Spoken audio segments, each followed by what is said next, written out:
Subhash college of nursing 2001 সালে স্থাপিত হয়েছিল।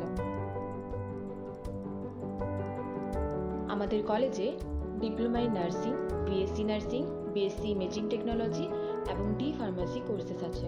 আমাদের college Rajiv Gandhi university of health সায়েন্সের সাথে অ্যাফিলিয়েটেড এবং Indian nursing council, Karnataka nursing council দ্বারা অনুমোদিত।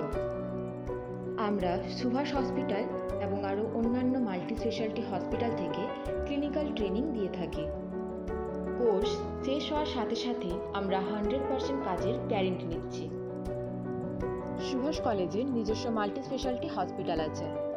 কলেজটি বিদ্যি, ব্যাঙ্গালোর মাইসোর হাইওয়েতে অবস্থিত। আপনারা বিদ্যি রেলওয়ে স্টেশন, বাস স্টেশন এবং মেট্রো রেলওয়ের মাধ্যমে খুব সহজেই কলেজে পৌঁছে যেতে পারবেন। 24 ঘন্টা ট্রান্সপোর্টও অ্যাভেলেবেল থাকে। আমাদের কাছে ছেলে এবং মেয়েদের থাকার জন্য পৃথকভাবে হস্টেলের ব্যবস্থা আছে। অ্যাডমিশনের জন্য আপনারা নিচে দেওয়া নাম্বারের সাথে যোগাযোগ করতে পারেন।